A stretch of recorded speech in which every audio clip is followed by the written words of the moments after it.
Marks the 68th anniversary of what is now called Women's Day. That's, of course, in remembrance of the historic 1956 Women's March in Pretoria. The celebration this year will be held under the theme Celebrating 30 Years of Democracy Towards a Women's Development, to pay tribute to the women who marched in protest against apartheid, including the past laws. But let's now reflect on the significance of this day and also the work that's necessary for women in present-day South Africa. And for that, we're joined by Deputy Minister of Women, Youth and Persons with Disabilities, Steve Letsike, joining us this morning via video link. Deputy Minister, good morning to you, and thank you so much for joining us. I'll let you go ahead and give us, the department's, short message quickly on this Women's Day and what you want us to be reflecting on. Thank you so much for the invitation, and good morning to you and the viewers of Newzroom. Look, it has been 68 years since women marched in 1956. Sorry. One of the biggest issue has always been that women was left behind, has been marginalized, and it was regularized and legalized that women must also be left behind. And I think the march and the significance also for the last 30 years, where you've seen change of law that is calling for equality, has been a milestone. And equality not just because of inclusion in social issues, but in economic aspect, also in political leadership that we've seen. And here we are marking this milestone. Today marks this importance of really looking at women's empowerment and women's emancipation. And our message as the Department of Women, Youth and Persons with Disability is that we need to defend the gains of the struggle, and we also need to advance what women deserves, which is really equality and liberation ultimately. Yeah, it's a wonderful vision that you paint about where we've been and certainly where we're going, where women are concerned in South Africa. And then, of course, in this administration, you do have your department, the Department for Women, Youth and Persons with Disabilities. And many people wondering what this department actually does. I mean, you talk about ensuring that women aren't left behind. What do you say to those perhaps that have the perception that yours is also a department left behind with very little resource and perhaps not even, a lack of a clear mandate on what exactly the department should be doing? Well, I mean, the mandate has transformed over the years, and I think one must appreciate where we constantly need to ensure that the issues around mainstreaming advocacy, but also most importantly, the integration that exists, that this department is not the only one that should be actually answering the question of women's emancipation or even women's equality. What we have as a responsibility is to actually coordinate and monitor what is happening across the board, which is happening across various departments, across the sectors. And that is what we are doing as a department.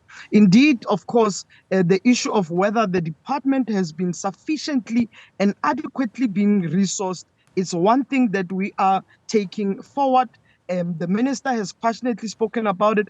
I have spoken about it. And even the discussion that we are having at the level where we're saying we need more resources to make sure that our mandate is fully fulfilled with our responsibility. You can imagine one of the biggest programs that we also have, which is extremely under-resourced, is gender-based violence. President Ramaphosa spoke wildly on the issue of gender-based violence, ensuring laws are in place, but also saying that the council is established. And that gap that exists, you're saying it's a pandemic, but also the resources doesn't match that level. And it's something that we are taking in this new administration. And I can say to you that we are not going to take this relaxed, and that's our mandate. Yeah. Yes, it's a reality of the issues that often you will have to fight for the freedom and fight also for access and adequate resourcing. Yeah, and perhaps we need to talk about the resourcing, and if your department is, and I'd implore you, of course, to be as honest and upfront as possible here, what the resources look like, and what you do with the resources that you have been allocated.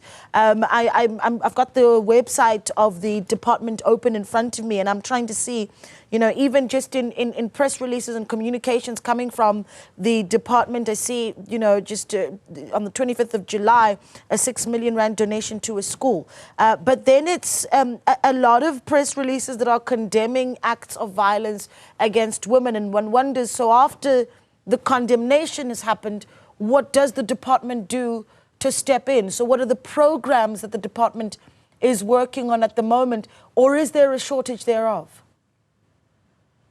No, there isn't. I mean, you can imagine that part of what we presented just over about 2 weeks ago in Parliament was the vote budget speech. And I mean, that was already within a week of just being sworn in. So we never even had the opportunity to really, take ourselves into the element where it allows us to match what Parliament process and us as a new administration to look into the program. So we are taking over from the sixth administration. The department has just below 1 billion kind of allocation, and 70% goes to the National Youth Development Agency. And you would have seen it also on the administration information there.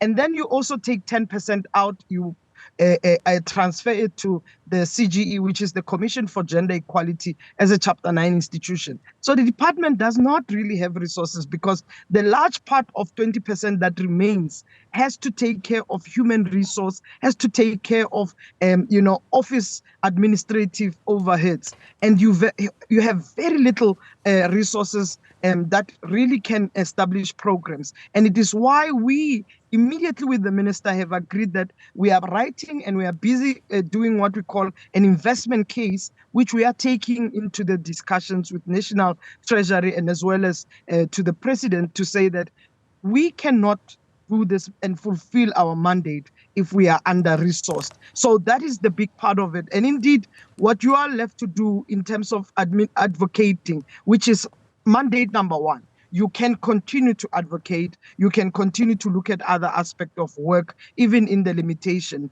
but also look at collaboration with other stakeholders. Indeed, if we don't get it right by fully resourcing this department, the women's issues will still continue to be at the bearing end of receiving any kind of support. Who do you hold accountable for that lack of resources? Who is shortchanging women? Who is shortchanging youth? Who's shortchanging people with disabilities? I mean, that budget is, and I'm going to repeat what you said, if of 1 billion rand, which is very small, and if you compare it to what other departments, for instance, are working with, 70% goes to youth, let's say youth, right? Because that's what the NYDA is.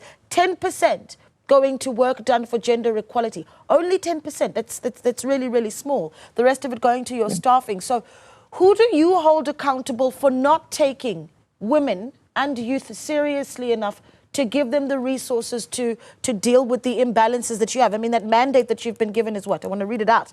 The mandate of the department is to lead on socioeconomic transformation and implementation of empowerment and participation of women, youth, and persons. So who do you hold accountable for not giving you the resources to do that? Well, I mean, I think we mustn't take this lightly, because first we will have ourselves to hold accountable. But this is one of the reasons I'm saying that we came in, and part of why we're saying an investment case is what we are moving on with. But secondly is that there has been extreme lower kind of approach of gender budgeting into this. So government entirely has to relook at it. And if you look at the plan of action that President was speaking about after the Cabinet Lekgotla of the Government of National Unity, has been speaking about ensuring that women, girls, women, youth, persons with disability, vulnerable groups are not left behind. So the high extreme review of our own midterm budgeting and midterm development plan speaks to that. So we've got government to hold accountable for not ensuring that resource goes directly to lead and ensure the adequate mandate of the department is supported. So we have to do it.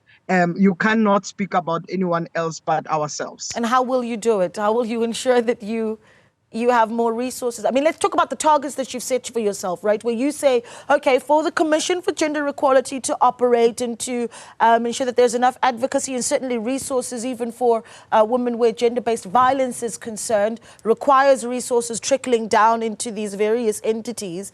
What would that figure look like so that we don't have, you know, structures that may be perceived as, you know, just front-facing? Gender Commission is not you know, a structure of the department. Its mandate is derived from the Constitution, and it's reporting directly to Parliament as a Chapter 9 institution.